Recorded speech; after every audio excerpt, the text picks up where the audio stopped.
Hey, friends, welcome to Embracing Your Season. I'm your host, Paige Klingenfield. Thank you so much for joining me today. We have another amazing guest, but before I tell you about him, I want to tell you a little bit about Homeward. This is the ministry that supports this podcast.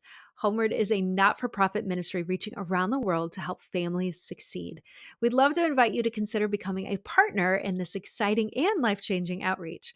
Your prayers and financial support goes directly to make a difference in the lives of families.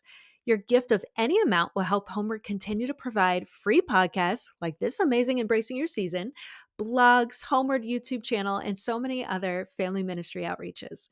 We believe you can reach out to parents and marriages and bring hope and healing that will change the trajectory of families for eternity. Now, that's a big deal. So please go to homeward.com. Again, that is homeward.com and click the donate now button. Now, let's go back to the show. On this episode of Embracing Your Season, I have with me the amazing Cleve Million. Cleve serves as a high school principal in Fort Wayne, Indiana. He has been an educator for 26 years at both a middle school and a high school. He has served as a school counselor, guidance director, assistant principal, and now principal. He enjoys walking alongside students and families as they prepare students for their future, both professionally and personally. He serves as an elder at his church, but the most important aspect, which I can totally affirm, is his wife, Kim, and his 3 boys, one of which just got married. Shout out to Sean. One is in college and one is in middle school. So join me now for this conversation with Cleve Million on this episode of Embracing Your Season. Well, Cleve, it is an honor to have you on Embracing Your Season today. I know you and I have had many conversations about adolescence and academia, but having you here today hopefully will encourage and just equip the parents out there whose kids are in the school system and just desiring to know more of how they can walk alongside their kiddos. So thanks for joining me today. Thanks for inviting me. I appreciate the opportunity and just to really share the heart of educators for our kids and for our community. Yeah. Well, let's just start with tell us a little bit about yourself and your Sure. family. So again, my name's Cleve Million. I'm a principal of a large, I would consider a large suburban high school. It's about 2,700 kids and growing fastly. And been in education. I hate to even acknowledge this. Almost 26 years. Almost 26 years. Wow. Yeah, I got my first pension form the other day, and it kind of freaked me out a little bit. So Wow. so I've been at it a while. Um, worked in. I've worked in middle schools. Worked in two different high schools. Have the privilege to be at one high school almost 18 years. So that was exciting, and I'm in this current role at this high school for this is my 4th year. So that's really it's been encouraging and blessing. You learn a lot, and it's just been really really cool. Married to my wife Kim, we've been married 27 years, and we have 3 boys. We have Sean, who's 23 and just got married a few months ago. So that was something new for us as well. So Yeah. Yeah. daughter-in-law Sarah, and then I've got one Jackson, who's 20, who's at Grace College, and Liam, who is our youngest. He's 13 in 7th grade at one of our feeder middle schools. And I probably Okay. should mention that I have 2 dogs, Yes. Maggie and Sadie. Maggie's 12 and Sadie's about 18 months old. Wow, So okay. yeah, That's great. Oh, full house for sure. That's yeah, awesome. we're active. Yeah, We're that's active. great. So, tell us a little bit more about, like, what led you to getting into the education field in general? That's a great question. So a little back history. Um, I struggled in educate. I struggled as a student, not necessarily content wise or knowledge wise, but I was one of those squirrely kids that um, talked out of turn and uh, just kind of moved a lot and just didn't follow through on things. And a little known story: my first grade teacher told my parents. So this is in 1980, probably that I would be nothing more than a hamburger flipper. Wow. And she And told your so parents. Did they relay this that is to you? it got back to me a few years later, Holy cow. but that was a comment that was made to my parents at a parent conference. And so my mom and dad kind of came home and they were heartbroken and Neither one of them attended college, so they were not um, post secondary educated. I mean, they learned stuff on the job, were trained, but nothing like college. Hmm. And so I think my mom made the determination you're going to college at that point in 1980. So I had a lot to catch up on, but just kind of work through things. Obviously, I felt like I matured and grew, and school just became second nature to me. It was fairly easy once I got to a point. I had some really good teachers who, like third and fourth and fifth grade teachers, who made education exciting and hands on, and that was my thing. Graduated high school, went to college on a football and an academic scholarship, and Oh, wow. so I was the first in my family to go to college, and so that was a big deal for my family. And so probably about my second or third, probably my second year in college, I took a class. It was an education class. I wasn't sure it was what I wanted to do, but just thought it's a class. I'm just going to take it as an elective, and then that's kind of where I got hooked. And Wow. so I think there's some back, there's the back history part of it, but there's also that draw to help kids to grow, to mature, to not only enjoy learning, but to make it relevant for kids. And so Hmm. that was my big draw because I had teachers who invested in me and allowed me to do that. My high school experience, I drove my guidance counselor crazy. And I still talk to her every once in a while because of our education connection. But um, I was the kid who took AP during the day and welding and construction in the afternoon. So Wow. used to drive her nuts, like you're wasting your time. But to me it was that was my outlet. Hmm. Hmm. What an incredible, like, just story of perseverance, but also just an example of how important it is to have people in your life that are Hmm. encouraging you, that are pouring into you and speaking life over your Yeah, identity and telling you where you can grow. And so now you've transitioned into how can you do that for others, which is just such a powerful testimony. yeah, because the whole education experience um, is to educate kids and to give them common knowledge, but it's also life experience. And it's also real world experience. Like, how do I deal with conflict? How do I make friends? How do I enter a social circle? There's all those kinds of things that goes from elementary all the way through 12th grade. And just being able to equip kids, you can teach them mathematics. That's algebra one. All those things. Um, but how you teach it and how they apply it is a big deal. Hmm.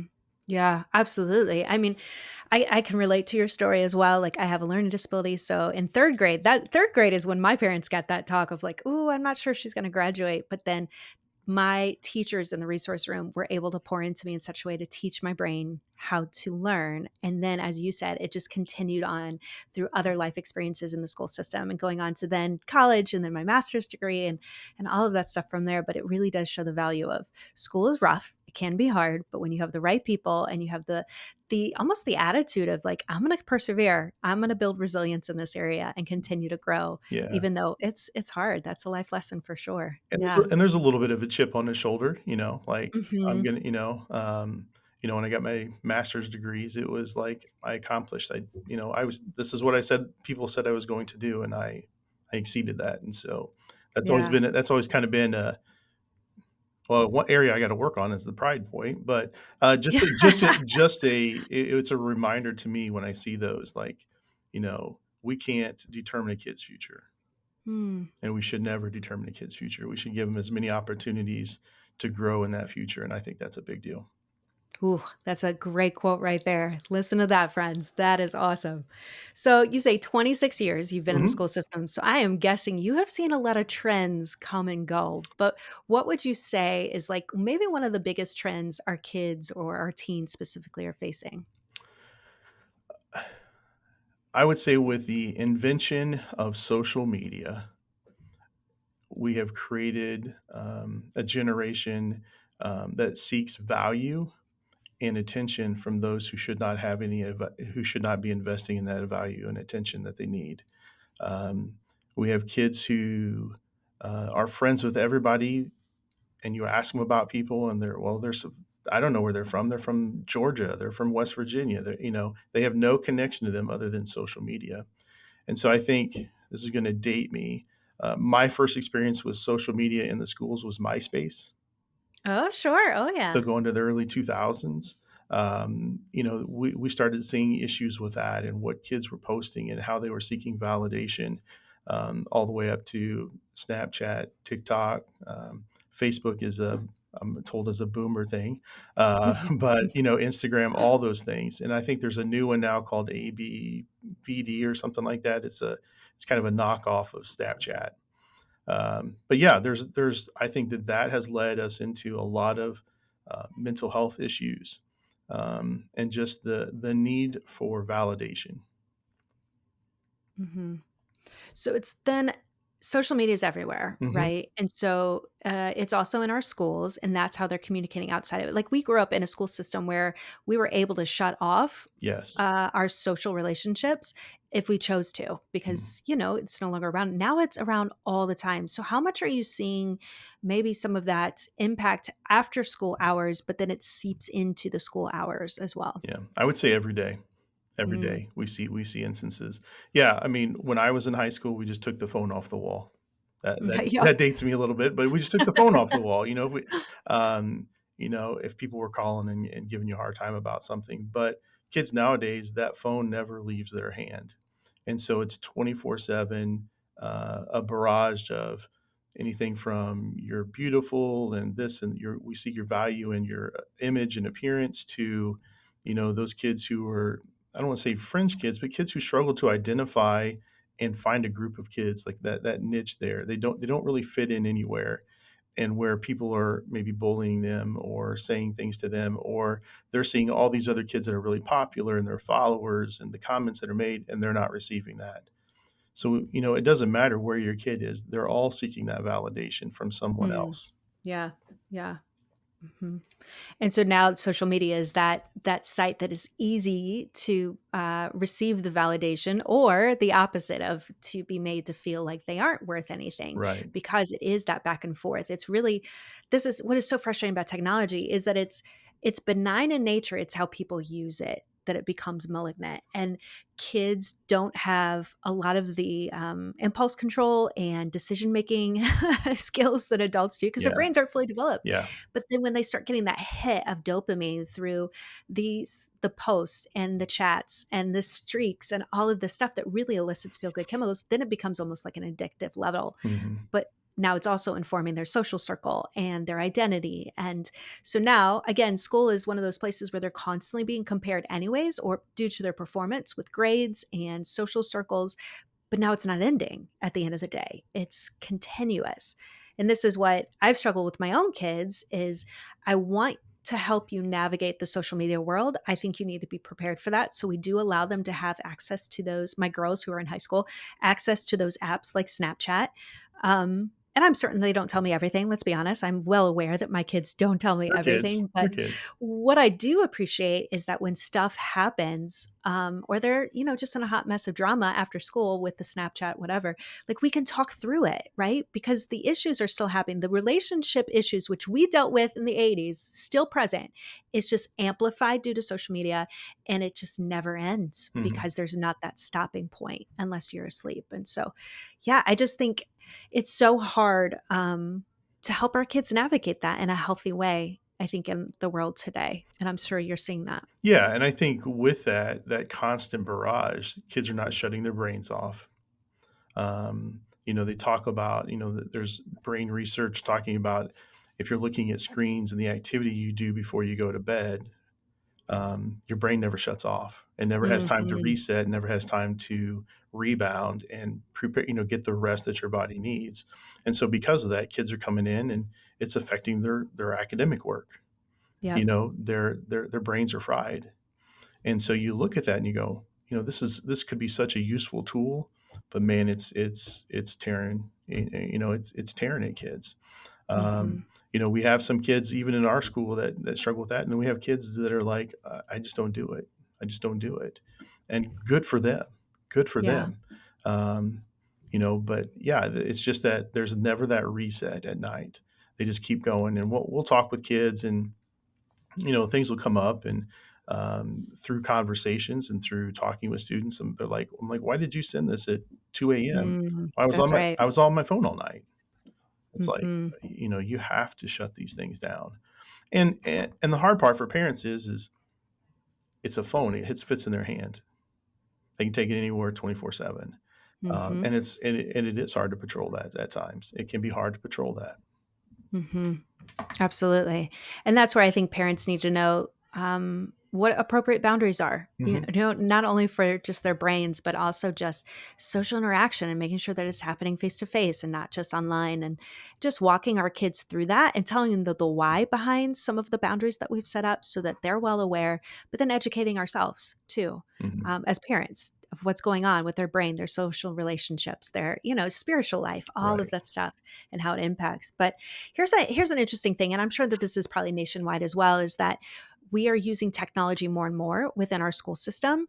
And so, an example, for instance, is we have computers at the middle school. And so, one of my children struggled to stay focused in class because within their computer system, they're able to access like reels on YouTube.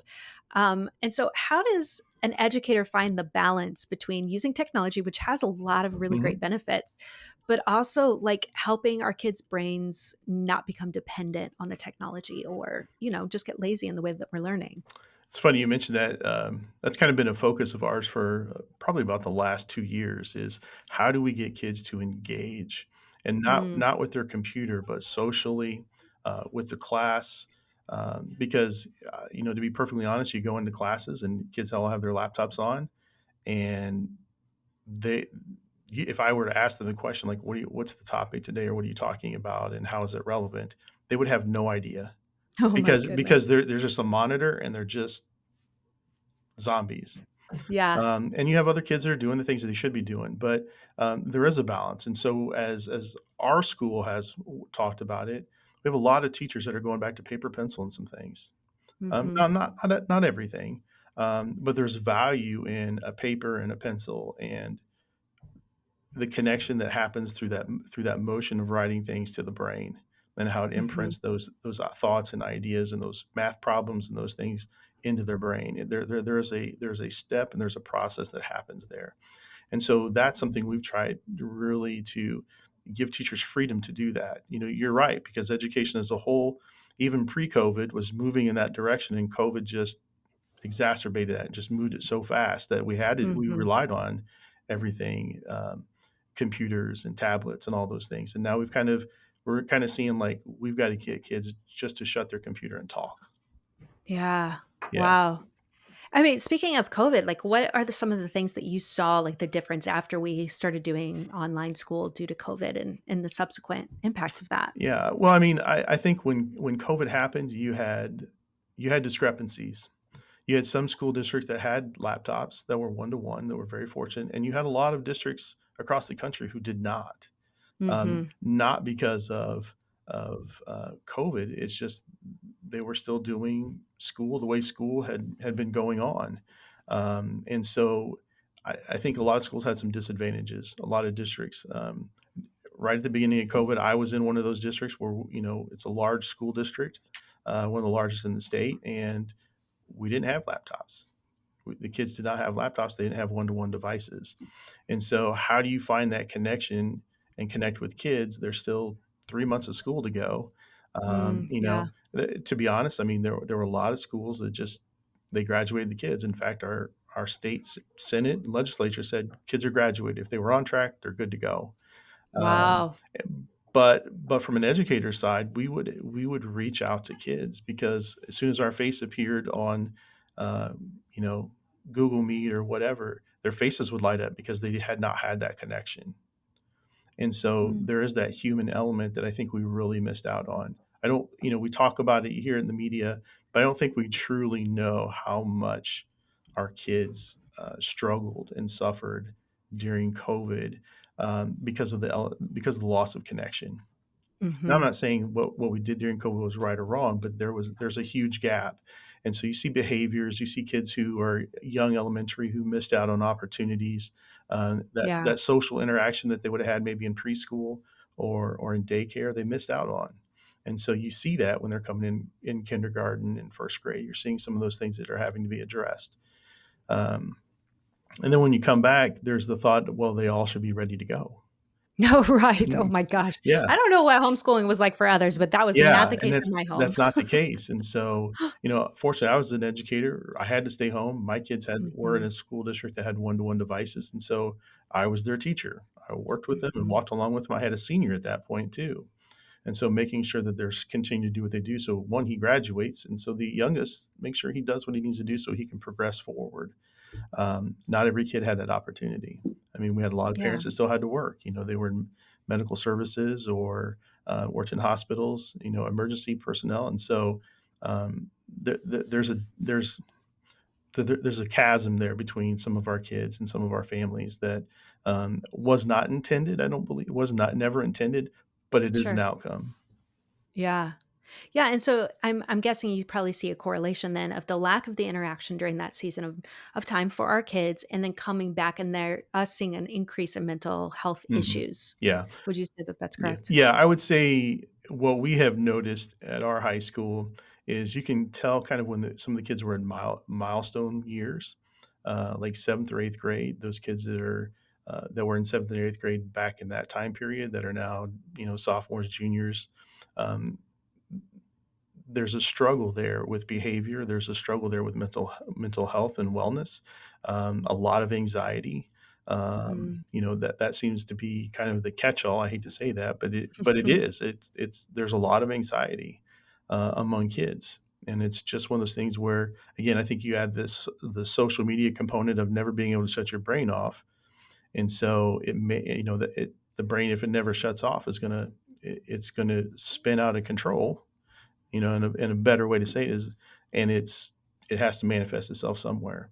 And a lot of kids, Mhm. it's just like they're ruminating all the time about, school or activities or friendships or relationships and social media, and it just never shuts off. And so that's Yeah. why the anxiety appears, just like some of our that adults that struggle with anxiety or even depression. It's that nonstop ruminating over things, and it Mm. eventually catches up. Oh, 100%. I mean, statistically, even speaking, we're seeing the increase of all of those mental health Mhm. disorders like depression and anxiety, increase in drug use to cope with depression and anxiety, poor interpersonal relationships, like the list goes on. And whether or not COVID was the main Mhm. contributor, it was absolutely a catalyst to what we're seeing now. Yeah, Um, I would agree. I think it was that's a good point. It was a catalyst. I think there were a lot of things going on, and then you compound it with that, and it pushed it so much further ahead than probably it would have been. We might have been sitting in this situation 10 years from now, and mhm. having a similar conversation, but it definitely exacerbated those kind of issues and concerns. Yeah, gosh. And it's just so frustrating for our kids, right? Just to have that, not only that experience of that season of life. Like your son, you said he was a senior, he missed out on so many things, but now we're just seeing the consequences of just the impact that all Mhm. of those big time decisions made on our kids' Yeah. education, mentally, so forth. So I would love to speak. Let's switch gears Yeah. a little bit from an educator's position. I have the privilege of working inside this school system where Mhm. my kids, where you work presently, as a licensed therapist. So I got to work with these kids like every day, which was awesome. And so it gave me a whole new appreciation to all that educators do. I mean, down to even like the cafeteria workers and the facility operations. Like, there's just so much that happens in our school system that a lot of people don't get to see because they're not there. They're not seeing all the nuances. But I would love to just give you a platform now and say, what is some things you wish parents knew about the education system, how they can partner with you, things just to be aware of? What would you share with them? I would say the biggest thing is just open conversation and dialogue. I think sometimes parents wait till things, if there's an issue or concern, they let them fester. And then you pick up that phone and you get blasted. Yeah. And it's because this ongoing situation or problem has been taking place over a course of time. And I wish I would have known at the beginning. Mm, Maybe it might have a different outcome.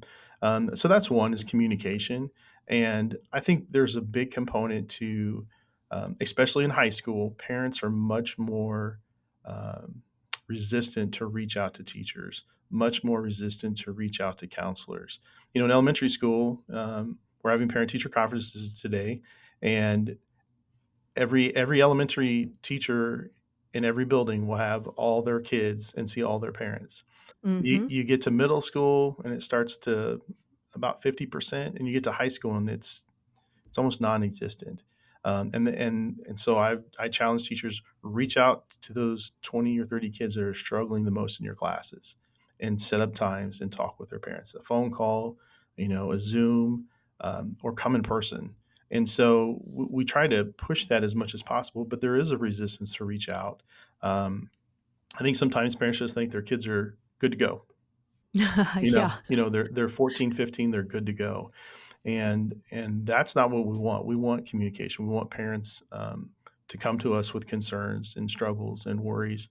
The community we're in, we're very blessed to have a community that rallies around the school system and that really is very, very supportive.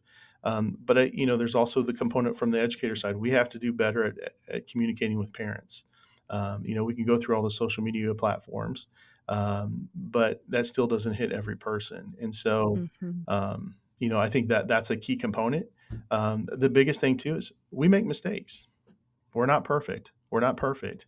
And so when mistakes are made, we want to own up to them and apologize and do that, but give us grace. Give us Mm. grace. Mhm. Because I'm sure many of our parents work, and if there's a mistake, they correct it and they apologize. We do the same thing. And so I think that's a big issue. And we've had teachers make mistakes, call the parent, and it doesn't go well. And so then sometimes I'll step in and meet with the parent and the teacher and kind of mediate that, and then it seems like we're good. We're good. Mm. But if sometimes those conversations need to happen, and we as educators, and I'm a parent too, we need to apologize when those things happen, and correct that. And so I think communication, grace is a big deal for our staff and for our teachers, and I think a big thing is just to understand the cause. We're a village. It takes a Mm. village. Mhm. Um, that's why we're in this. We're in this not just to teach math. We're not in this just to teach science. We're here because we care about kids. We want what's best for them.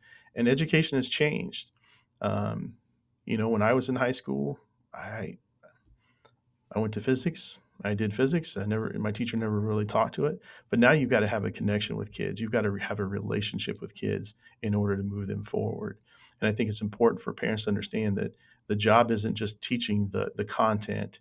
It's checking in on so and so's mental health and making sure kids are okay, or seeing a student break down in class and taking time out of the class to check in with that student. There's a lot more than just teaching. Mhm. Absolutely. And I love that you go from that relational aspect as well. And that's again something I don't think most people realize is that teaching is not just about the subject for Mhm. which we're trying to get our kids to understand and then test and really truly learn. But it's more about this is another adult in your child's life that has the opportunity to really pour into them in a beautiful way. Look at your own story or my Mhm. story, right? Those teachers were foundational in setting me up to feeling confident in who I am and my abilities. And so yeah, teachers and admin and all of them really is just phenomenal. But let's go to when a parent goes too far, maybe with what they think the responsibility of, particularly administration. As an example, I can share with you, which you're probably fully aware, is we have a this is bittersweet. A lovely Facebook group for our area's school system, which I love because our kids' parents get on there and they talk about really good things that they're seeing. But then they also get on there and they vent about how maybe the admin is not intervening on a bullying situation, or they are stirring up rumors that something happened in the school when it really didn't. And so what I have seen, and it's just unfortunate because what I hope I teach my kids is go straight to the source, Mhm. ask questions, remain curious, figure out what's truly going on. Which, as you mentioned, open dialogue. That's a great place to start. But uh, tell us a little bit about like the complications when it comes to calling out bullying and having a consequence to the bullying, and because it's nuanced. It's not just black and white. You can't just intervene as much as you would like to. Yeah. Well, from the administrative side, we are educators, and our goal is to teach better behavior. And so there are times when we get wind of something and it's been going on for extended period of time, and we have to address that behavior with discipline. Mhm. Um, and always the case, neither party is ever happy about it. So you're in a no win no matter what you do. Sure. But there is the standpoint of these are our kids, and we have to educate them on the correct responses or the boundaries. These are the things where you crossed, and be able to teach that to them and allow them to put those things into place. So bullying is hard. It's a tough, um, there's a in our state, there's an actual definition and statute of what bullying is, and what has to be reported to the state, and we follow those guidelines. But there are some times where if a kid calls another kid a name, and that's the first time there's an interaction, people want to call that bullying. That's not Mhm. bullying. That was name call. Mhm. That's name calling. Right. And so I think there's some discrepancies there, in like how I view things or how the school system may view things and the definitions that are put on us and how the parents see that. Um, you know, and when it comes to like parents venting that on social media, again, it's social media. So, sometimes it's a friend of a friend of a friend of a friend, Absolutely. that kind of stuff. But the time that you spent venting that, if you would have picked up the phone and called the administrator and had a conversation, or if you talk with someone and you feel like that didn't get me anywhere, then you call the next person up, Mhm. and so that way there is a chain of command, and so we follow that. But there are many times where an assistant principal deals with the situation. I shouldn't say many times. There's a few times a year where that takes place, and I'll talk with the parent and explain to them everything. And it's just a different person, with a little more responsibility explaining to them, and they're like, "Okay, that makes sense." Um, but yeah, when we throw all that out in on social media, it doesn't resolve anything. It Mhm. just makes people, well, one up. I mean, really say it, one up each other. Well, I had this Right. experience, and I had this experience. Well, if you're having all those experiences, why are you sending your kids to my school? Ooh, good Why are point. you That's right. Yeah, if you're having that, why are you not reaching out to me so we can make our school system better and we can make our community better? And I think that that's where that communication piece really needs to take place. Um, I think probably every community in the country has a parent page, and they just blow people up. And that I don't think that Mhm. was ever the intent of those pages. I think the intent was for communication, about events or different things like that, and it's just gone downhill. And Mhm. and and then we look at why is there all this tension in the air? Why are people angry all the time? And that's not what we want. We want you to be welcome when you walk in the door, and not to have tension, to feel welcome. And I think for 99% of our parents, they feel that they feel welcome. Mhm. But yeah, I think the biggest thing is just if that kind of stuff happens, you got to call us. We may already be aware, we may not be aware. Um, and so, we try and deal with those things as they come up. Mhm. Yeah, that's good. Again, as you indicated, just open communication. You're unaware of it until you bring it up, until the parent brings it up to you, and then you can actually deal with it. But then there's also some cases where maybe the parent is, they're validated in the way that they feel that their child has been mistreated. Mhm. However, that does not mean that a discipline action is necessary, and that can be hard for a parent to understand. But as you said, there's rules, and we have to follow those guidelines, which is Yeah, I mean, important. if you think about with kids, they're always going to return back to the building. So if a consequence is doled out and they leave for a few days and they come back, what has changed? They just left for a couple days. Mhm. If the goal is we want to change the behavior, then we've got to educate kids. And sometimes it takes multiple conversations and multiple opportunities to have to work with the kid. Um, but it's a partnership with the parents. We Mhm. need that support. Um, Mhm. no one, if a student's suspended, no one wants their kid to be suspended. No one wants that. Right. But sometimes there has to be separation created. Mhm. just so that there's an understanding this is a serious deal. This was a serious occurrence that took place, and so I think being able to let parents know, like if a parent is on the offending side and the parent who is on the defending side, the defending parent, we need to let them know we're educating kids. That's our job is to educate kids, not to police or throw kids out, but to know they're always going to come back, no matter what the Mhm. consequences. They're always going to come back, and we want that kid to learn from the consequence, and we want them to learn from the mistake they made. Yeah. Yeah, that's good. That's a great perspective to really have. Um, Moving into maybe some of the fears that parents have in regard to sending their kids to school. I know in recent years there's been more violence in schools, Hmm. and so and that's real. I get that, but you have this. I think you've called it like a family talk. Yeah. Sometimes, can you tell us a little bit about what that looks like when in your leadership? So I don't do announcements daily. We have another staff member who does that, and so apparently the word is on the street when Mr. Million comes on the announcements, it's silent. And so Everyone listens. everyone listens. And so I call them family talks. Um, we have had some tough situations in our school over the last couple of years. We've lost some students Mhm. from accidents and by suicide. And so those are tough things to walk through. And so there are times when I'll come on and we're gonna have a family chat, and sometimes it's about how we're dealing with certain things, and it could be anything from talking about students and their death, and how we handle that. Sometimes it's a matter of me going to each individual class that maybe that student was in and having conversations with the kids and allowing them to talk and process and work through it, and then kind of passing off to counselors. But I think the biggest thing is it's just like a family dinner table conversation. We need to talk about this issue that's going on in our building. You may not be doing it, but you're a member of this community, and you can help me address it because I can't be everywhere that 2,700 kids can be. And so we do Mhm. have those family conversations, those family talks. Um, and I know I see results after those.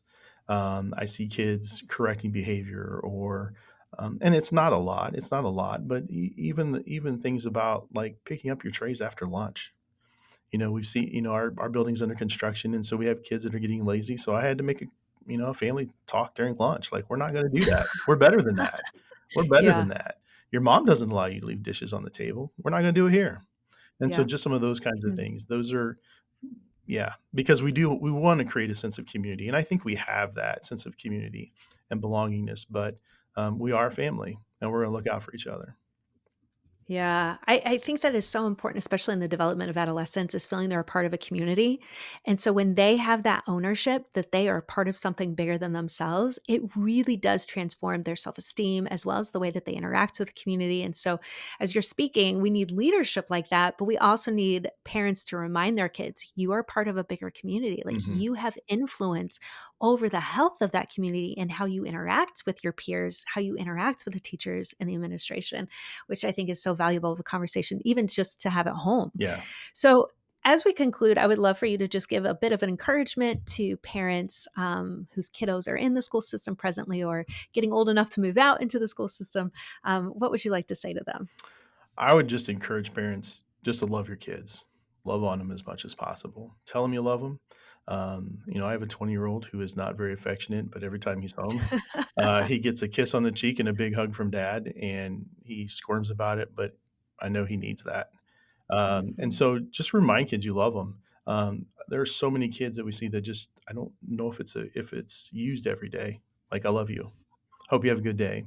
And so keep doing that. Encourage your kids. Be active in their social media. Be active in their social media. Whether it's following them or being that parent. I own the phone, so I'm going to check it, or putting in parameters for your children, but protect them because you only get them once. I always told my Mhm. boys, we've had some situations with some of our boys that, you're only under my umbrella until you're 18. And then once you move out, you're not under my umbrella and I can't protect you anymore. And so I think that's a big reminder of the responsibility we have as parents, that our job and our duty is to raise the kids, but also protect them from things that can hurt, and educate them on those things so they're wise enough to deal with those. Um, and if your kids are Christians, and if you're a Christian family, keep sending them to public school. Mhm. They're the salt and the light. Keep sending them to public school, Mhm. because if we take them out, we've lost that salt and light, or in the sphere of influence that we can have on people. And so I would leave those things. Keep doing what you're doing. Love your kids, encourage them, and really connect with them on the spiritual level, and push them to be salt and light. Gosh, love that. Thank you. That was Mhm. a great conclusive statement of just, yes, that's so great. Well, Cleve, thanks so much for joining me today. I Absolutely. know that the parents would be encouraged for sure. All right. Thank you for having me. Friends, I hope you enjoyed the conversation with Cleve today. As a principal of a high school with 2,700 students, I'm telling you, friends, this high school is amazingly large. But as you can tell by Cleve's heart, he loves serving the kids, educating them, guiding and directing them. And the staff within this school system also is doing an amazing job. And I just want to give a shout out to all the administrators, all the teachers, down to the cafeteria workers. You guys are doing amazing things worldwide, helping to bless our kids, growing them, speaking life over them, encouraging them to become amazing adults in this world. They need you, and we are so thankful to have you. So thanks for all that you do out there, whether it's in homeschool, Christian schools, or public school. We thank you. So, a few of my takeaways with my conversation with Cleve, and there'll probably be no surprise because he had a lot of really good content of just wisdom of what we as parents can do, as well as just an insight into kind of the mind of the educators that are working with our kiddos day in, day out. So, the first one is just speaking life and identity and truth over our kids. So he shared his own story about being spoken over as his future profession could be just in fast food. And that was equivalent to his value at that point. Not to say, of course, that working within a fast food industry isn't an honorable profession. But the intention and motivation, at least what I'm gathering of that teacher, was to say that your kid struggles in school, and I'm not sure that they have much hope. Well, something was spoken similarly over me when I was in third grade. My parents relayed that to me later on. I knew I struggled in school. That wasn't as a surprise to me. What became a surprise is the amount of energy and encouragement that I got from certain teachers within my school system who continued to work hard with me because at that point, I wasn't very encouraged about my ability to do well in school, and school was really, really hard for me. But what I noticed over time is that the more that I spent time with them, the more that I heard their encouragement, the more that I actually persevered and continued to work hard, that my efforts were worth it. Because not only did I graduate high school, I went on to college. I ended up getting my master's degree because they taught me that my brain learns in a different way. But here's how cool this is, friends, is that my kids, a few of them, 3 out of 4 actually, struggle with learning in school as well. And they get really decent grades, but they have to work really hard to get to that place. And at this school system or at this season of life, the words that are spoken over them, both inside and outside the home, have the power to dictate their future. So that's why it's so important that not only are we speaking truth and life over our kids, but we're ensuring that other adults that are in their sphere of influence are speaking the same thing. So just be mindful. What words are you speaking over your kids and whose words are you using? The Lord's or the world's? The second takeaway that I really appreciated coming from Cleve is the open dialogue to have with administrators and teachers of your kids. So, regardless if it is a Christian school or it is a you can't say homeschool because obviously you're the teacher there, but it's either the Christian school or the public school. You have that opportunity to really talk to the teacher, figure out what's going on in the classroom, because this might be a shocker, but your kids don't always relay the correct information about what's really going on in the classroom. So talk to your kids, get a feel for what the teaching style is, or maybe the peers that they're interacting with. But at any point that you feel maybe a little concerned or there's something going on that just doesn't feel right or sit right, absolutely reach out to your teachers.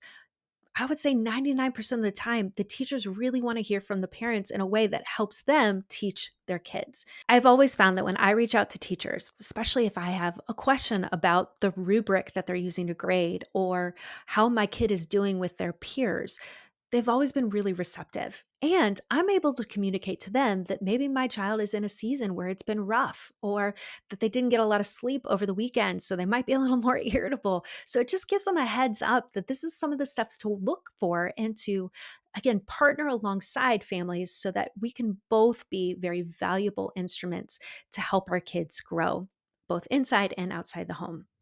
And then finally, my last takeaway is tell them that you love them. I love that Cleve ended with that.